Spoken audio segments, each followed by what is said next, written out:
भारतीय संविधान एवं लोक प्रशासन।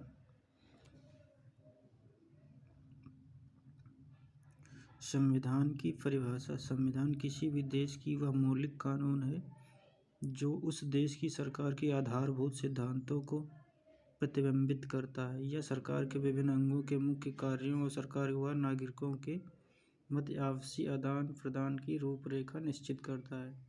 न्यूजीलैंड और ब्रिटेन को छोड़कर संसार के लगभग सभी देश जो लोकतांत्रिक हैं उन्होंने एक लिखित संविधान की पद्धति को अपनाया। भारत में भी लिखित संविधान अपनाया गया है। देश की ऐतिहासिक पृष्ठभूमि ने भी भारत के संविधान को प्रभावित किया है। भारत के संविधान को भली बात समझने के लिए ब्रिटिश शासनकाल में हुए संवैधानिक विकास के बारे में जानना आवश्यक है।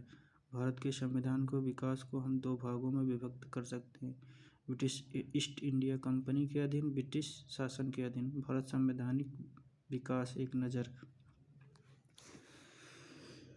ब्रिटिश ईस्ट इंडिया कंपनी के अधीन भारत 1773 से 1853 तक। ब्रिटिश क्राउन के अधीन भारत 1858 से 1947। पहले 1773 से 1853। Regulating act 1773, Pitt's India act 1784, charter act 1793, charter act 1813, charter act 1833, charter act 1853। British crown के अधीन भारत 1858 से 1947। Government of India act 1858, Indian council act 1861, Indian council act 1892, भारतीय परिषद अधिनियम 1909, भारत सरकार अधिनियम 1935, अगस्त प्रस्ताव 1940, ट्रिप्स प्रस्ताव 1942, कैबिनेट मिशन 1946, माउंटबेटन योजना 1947। भारत में संवैधानिक विकास की प्रक्रिया अंग्रेजों के आगमन से प्रारंभ हुई। 1600 में अंग्रेज भारत के व्यापारियों के रूप में आए। उन्होंने ईस्ट इंडिया कंपनी का गठन किया।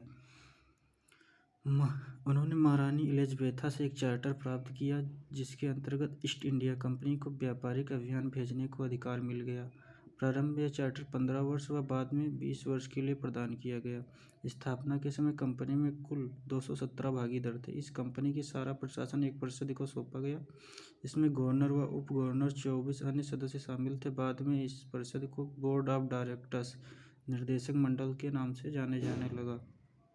कंपनी में स्थानीय शासकों से जमीन व अन्य सुविधाएं प्राप्त कर अनेक स्थानों पर व्यापार केंद्र स्थापित किए। कंपनी के संचालन के लिए इसे कानून बनाने तथा आदेश जारी करने का अधिकार प्रदान किया गया। इस प्रकार 18वीं शताब्दी के मध्य तक कंपनी एक व्यापारिक संस्था के रूप में कार्य करती रही, परंतु मुगल साम्राज्य के पतन के बाद देश में बहादुरी का लाभ उठाकर महाद्वीप पर अपना आधिपत्य स्थापित कर लिया।